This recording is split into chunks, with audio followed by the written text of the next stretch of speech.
on a little walkabout right now just on the railroad here. Walking like a wild Aristotle in his natural habitat. But I figured to answer some Q&A on this walk here, and I'll probably end up getting on some ramble about some nonsense. But anyways, the first question is how to pick up ladies like James Bond. I don't know, man. I'm a damn anchorite. I'm like Zarathustra up on the mountain. You know, I'm not like an anchorite. I'm more like Zarathustra, actually. Zarathustra hates anchorites. You know, because they believe in the higher power. They don't believe in themselves, you know. So, how to pick up women like James Bond. I'm not really... Oh, check this out. You want to impress them by showing them how good you can balance on when you're walking on the railroad. I think that might be the key. Here's another way you could do it. You say, I bet, or I dare you to go out with me if I can handstand walk farther than you. Get really good at handstand walking. Just go up to, say, what's up, baby? What's up, baby? If I can handstand walk farther than you, you have to go out with me. And then you just, you know, you win. And then you're like, how about drinks at my place? No, honestly, the pickup thing, I've never really been on the pickup grind so much. I've always been very lazy when it comes to getting the women folk. It's just so much energy. Like placing yourself, going and doing bullshit to like in hopes of meeting somebody sucks. Why would you do that? Don't you have something better to do? Don't you have anything better that might be more useful than like hoping to meet a cute girl that might go touch your pee-pee later? I don't know, but then there's like the dating apps and stuff like that, and that's the cesspool. See, I view the dating apps and like going to clubs or bars or whatever, that's like when I read this Gnostic literature and they're talking about the part of humanity that nous was not imparted to. That's what I think about. Like people that go out to nightclubs or use dating apps, they are fully in the firm grasp of the harmony. I don't know, man. Honestly, be a human. Work on your looks. I'm not saying that you should like looks max or whatever. Don't become. This is gonna sound real like red pill talk here, but like worrying about your looks to an extreme degree where you're like you got a Pat Bateman routine of like skincare, and I'm gonna rub I'm gonna rub on my face. I'm gonna rub bull fat on my face every night. I'm talking to you. You know who I'm talking to. You who do this. No, I'm just kidding, of course. But if you're like way obsessed with your appearance, I think that's very feminine as a guy to be worrying about that too much. You should be worried about other things probably. But you know, you want to look good. You don't want to look like an absolute bum. You know, that was something I was fascinated by. Was I grew out my facial hair a long time ago, and my normal hair, which my hair just looks like a mess all the time. But every day's a good hair day if you don't give a shit about the way your hair looks. But I had like ugly, nasty facial hair, and I looked like a hobo. I was hobo maxing, and I was like, man, this, it was just normal. But then I shaved, and then all of a sudden people, like, I became a human being. It was weird. Like, people wanted to talk to me, and got more attention from girls. It was crazy. I was like, what the? So, you should probably, if you have like ugly facial hair, you should probably shave that, and then just get used to talking to people. That's another tip, is just become normal and fluent in conversation, and don't burden people with the weight of your strangeness. That's another thing. That's one that I struggle with. So I like to say strange things and see people's reactions, but that, use that one wisely. If you like saying weird stuff to get reactions from people, just know that it's a double-edged sword. Another thing you could, honestly, for all this kind of like women pickup dating advice stuff, there's lots of people out there that could give you actual tips on this that I'm not going to be able to.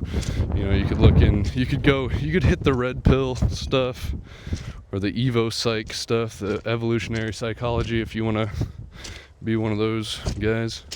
But realize that it's all just philosophy, and don't look at it as like, oh, the new god, science. The new science god tells us that we must do XYZ because the rational male said so. And he knows Evo Psych. It's knowledge that could help you, but I think that it's also, all knowledge is a double-edged sword. That's why it's represented by a snake. A snake always conveys knowledge that is either helpful or detrimental. That's why it leads astray, and it also heals in ancient mythology. So that's what I'd say about the women stuff. Oh, I guess this is what we're doing now. What's up? Do I look cool? What's up, baby?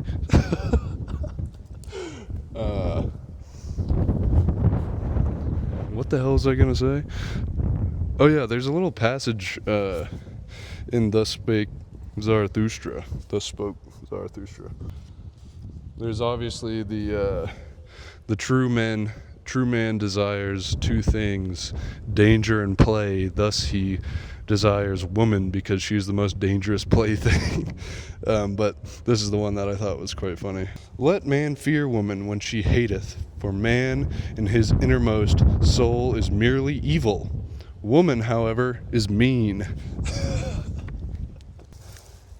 Nietzsche is one of those guys that I simultaneously love and hate. And for that reason, he's one of my best friends. But the things that I do like about him is his honesty, and just like, he's not trying to make anybody like him at all. I mean, he's just being, and some of it, he's so angsty.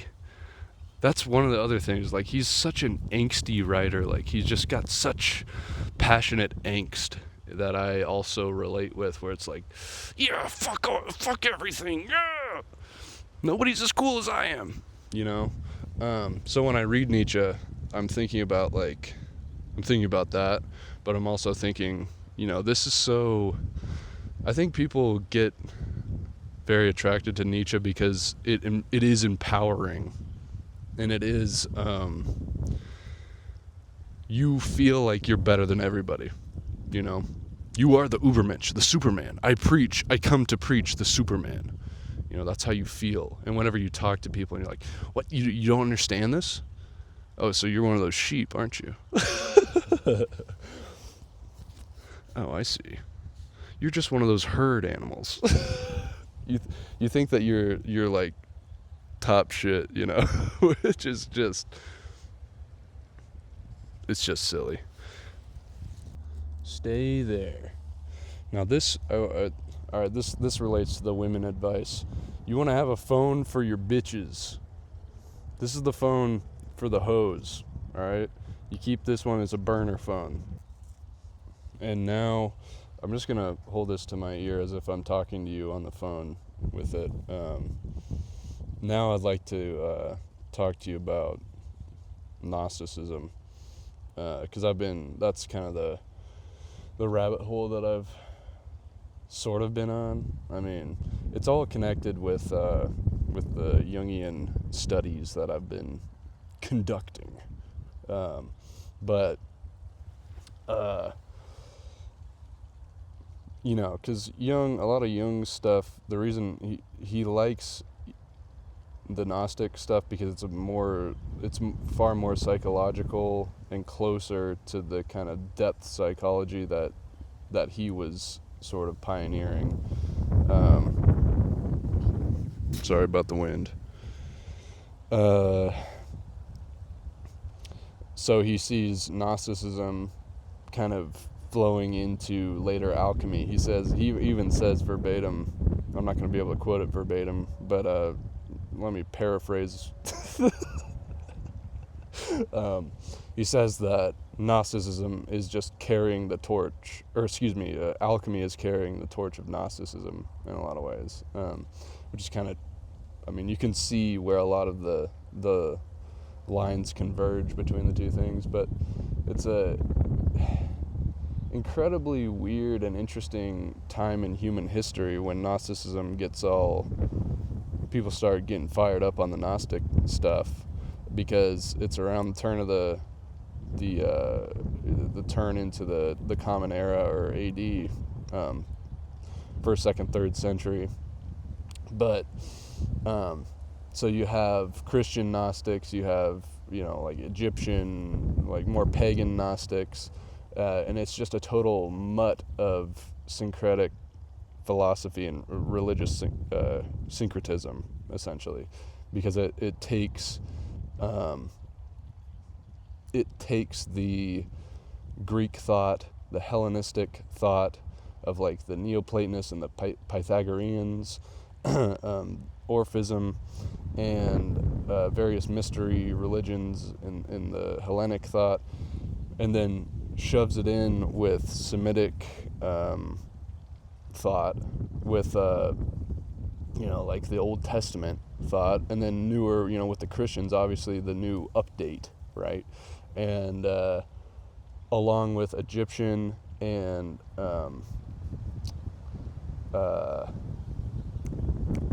Babylonian, like the Chaldean oracles, like the Chaldean, like astrology, and that's where they get all their cosmological stuff, but it's all sort of just weirdly blended in, and but it's been very interesting. I've been reading Hippolytus' Refutation of All Heresies. It's a big book, thick book, but I've been reading it every night before bed. I'll try to get through a heresy a night. I'm getting through a heresy every night.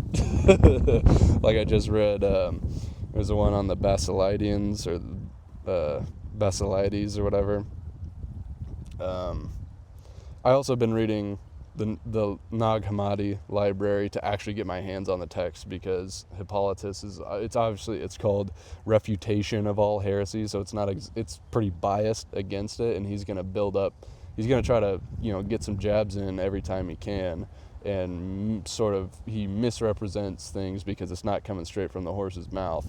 So the Nag Hammadi texts are really helpful, and there's just weird, odd stuff in those texts, like the Gospel of Thomas, where like you have like young Jesus, like little child Jesus, and he's like playing on the Sabbath day, on Saturn's day, on the Shabbat, Saturn's day, the Yaltabaoth's day, when you're not supposed to do any work, and he like creates these sparrows or something like that. He like forms them out of mud or something like that. And a little boy that he was playing with is like, you can't do that on a Sabbath day. Like he was not even, he was like, not only is this, I'm questioning the psychology of this little boy who just saw this other little kid just create a living creature. And his thought is to say, you're breaking the law. You're breaking the law. You're breaking the law. And, instead of just being like, holy cow, he just created life. But, he goes and tattles on Jesus, and then Mary and Joseph come out and they're like, what the? And I believe that Jesus like kills the boy. He just like, he has like a major body, like a body count. Like in like a way of where you're like killing people. He kills multiple people in the Gospel of Thomas. Jesus was going through a major edgy phase in that time or whatever. There's also one of the things in there. He's like walking and he's hungry, and he goes up to this bush, or it was like maybe it was either a bush with like berries on it, but he was hungry and he wanted it to produce, or maybe it was a fig tree. I don't know. That would be more symbolic, but either way, how did that go? That's okay. I'm telling a story here. Just bear with me. And he says to the bush, "Come forth and bear fruit," and nothing happens. And he says again, "Come forth and bear fruit," and nothing happens again. And on the third time, he just says, "Damn ye to hell," or so. He says like, he basically just incinerates it. He just like, it's like, dang it, it's not working. He was getting used to his powers at that point. But just weird stuff like that. The Nag Hammadi library has a vast, like a weird. There's one called the voice, the mind in the thunder or something like that. And it's a very strange, like it's just a first person, somebody talking, and it's this female spirit or god or daemon of some sort, and it's just saying, self-proclaiming, like, I am this, I am that, and you're like, I am barren, I am fecund, and it's just like oxymoronic, like it's just completely, like everything that this thing is saying is just a complete oxymoron. And it's very strange. It's like very dual-sided, very mercurial. But then, even within the Nag Hammadi library, you have like the Asclepius, segments from the Asclepius, and you have sections of Plato in there. But then you get the full-on cosmologies too, of like the Apocryphon of John, which is like a Christian Gnostic creation story, where it lays out, like, you have the Demiurgos, you have the ineffable Godhead, which produces a quaternity or a quaternio, and out of that quaternio, at first he sees his own reflection, which this is in all the Neoplatonic literature as well, in Platonic literature, is like God, the ineffable, the being that is not being, the one who cannot be named, the one whose name is the all, he's just completely, you cannot encapsulate the one, but it's basically the one. Okay, we say that it's the one because we just have to call it something. And the one produces the two, the one produces the many, after it. But everything that it produces must eventually, it proceeds and regenerates back. Everything is seeking to return to that one source, okay? But he looks at his reflection in the waters. In the waters, he sees his own reflection. But this is a big thing within the Gnostic stuff, is all these creator gods, all these gods are androgynous. So in other words, they bear within them the ability to give the spirit life to the material mother form. So it's the chemical marriage of Sol and Luna, but all within the androgyne deity.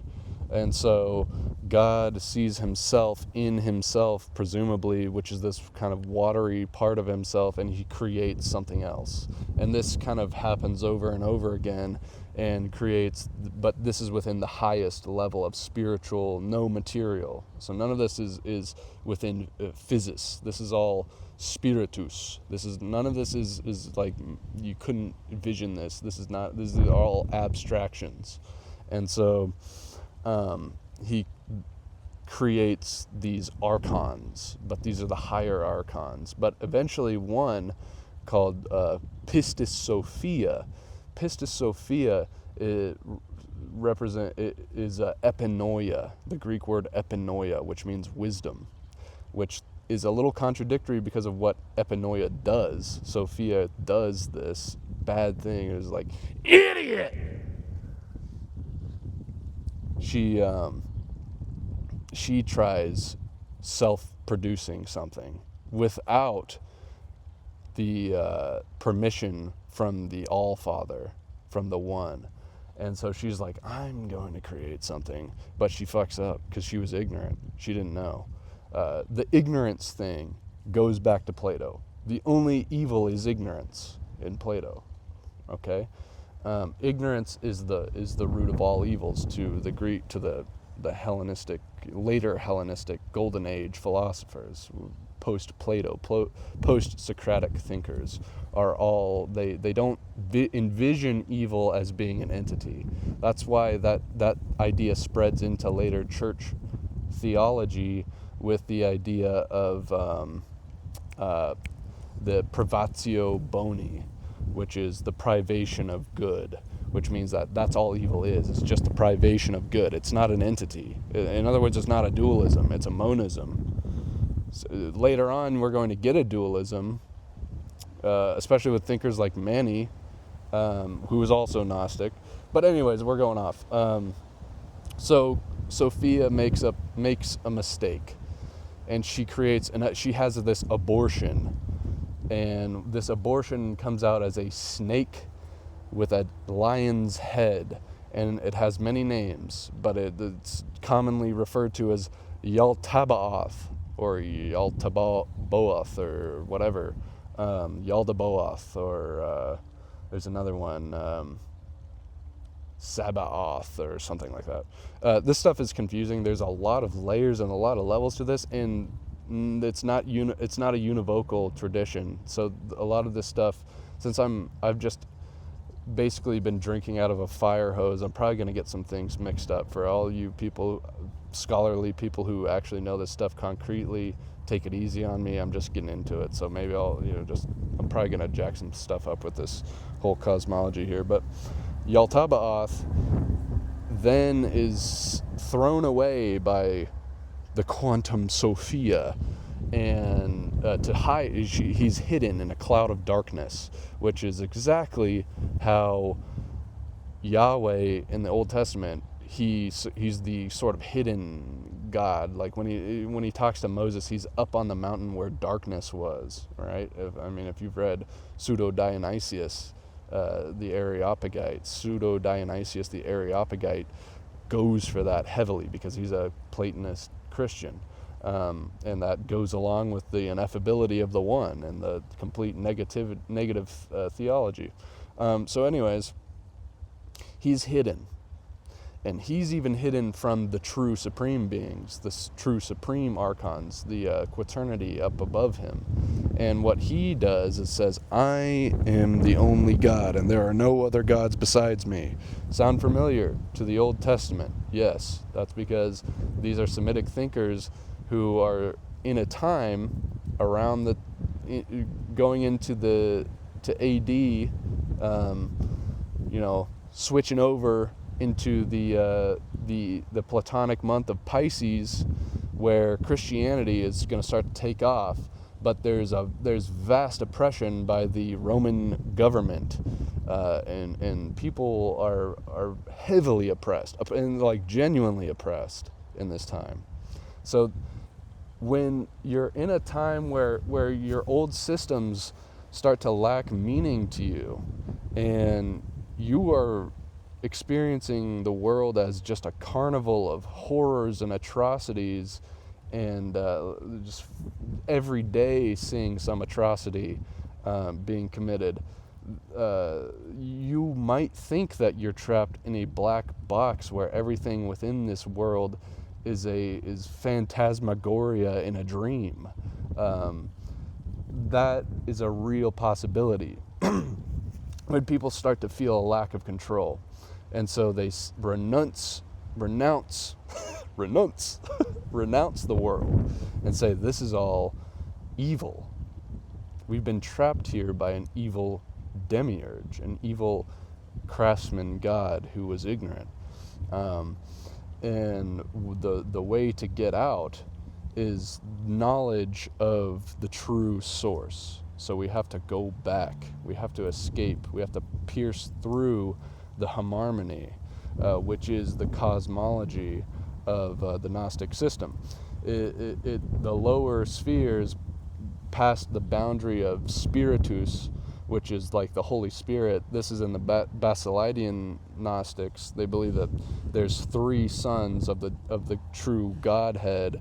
One, which is they're all represented by Adam or Adamus, which means man, of course. But that's where you get the adamantine, the hard metal, adamantine.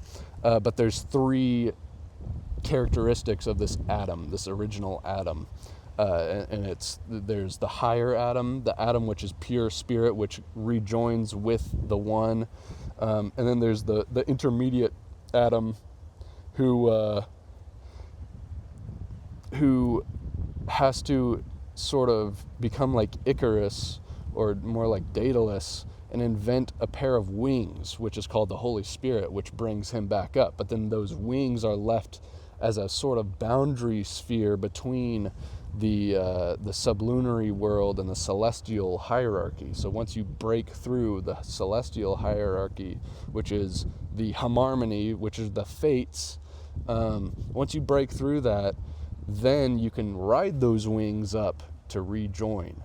But some just make it up there to the sort of, what would you call it, to the firmament. Okay, but then the third son is the Anthropos.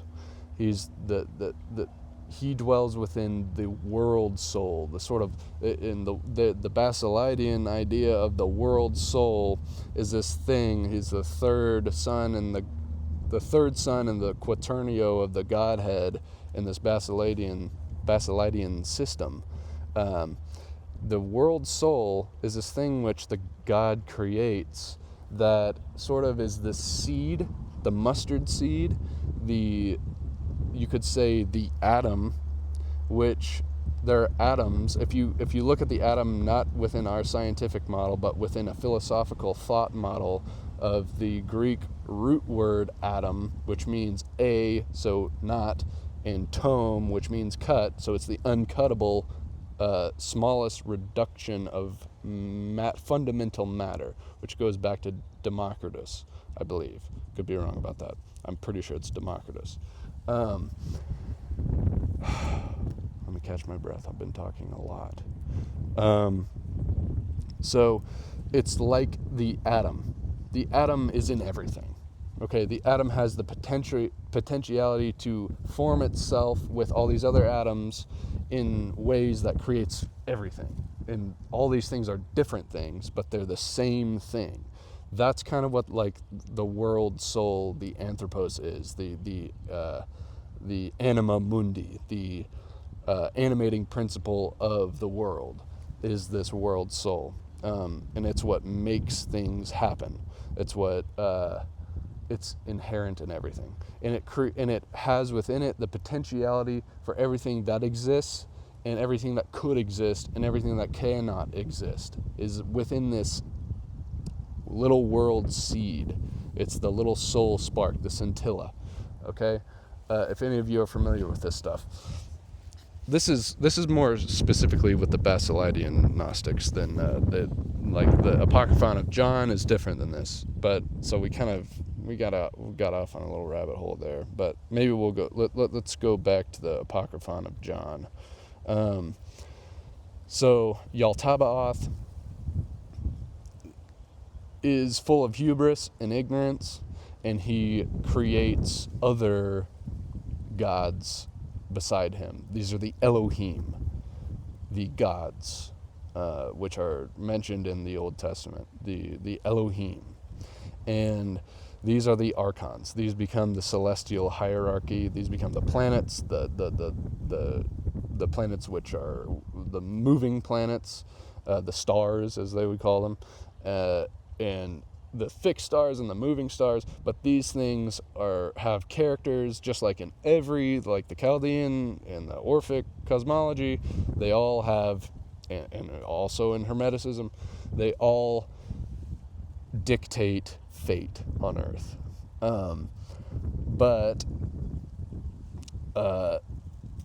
So he creates this world of darkness, and he creates Adam. He creates man, essentially. And they form this man, and there's 365 archons, by the way. 365, so one for every day. And they all have different characteristics and traits, and they all help out with the creation process. And in the Apocryphon of John, there's an extremely extensive passage where every part of the human body, even redundant parts of the body, like certain teeth, like that, and then this archon created the molar, and this archon created the canine, or whatever, and or this one created the right shoulder, and this one created the left heel. It goes through an extremely extensive and sort of redundant and funny, like I was just kind of like torturing myself reading it, just laughing at it, at myself as well. I'm like, why am I reading this? Of the creation of man and all the ligaments and everything and all the entire biology of man. But they couldn't figure out how to get this thing to live. And then Sophia, since she's repented to the Almighty, and she said, I was wrong, and I'm sorry, and I want to make this right. And she gets the opportunity to talk to Yaltabaoth through the darkness and says, breathe into it like this breath of life. And she gives this breath of life. And what the breath of life is the spark which is from the original source. So Yaltabaoth is tricked into imparting this into matter. And the whole idea, the plan here is that if we do this, then eventually that spark can sort of rejuvenate this whole abortion and come back to the one, in a way, I think. I could be getting that wrong a little bit. I could be getting that a little confused. But holy smokes, this has been a wild rant. I bet I lost a lot of people on this one. Got you reeled in with the dating talk, and now here we are. But that's probably it for this video. Goodbye.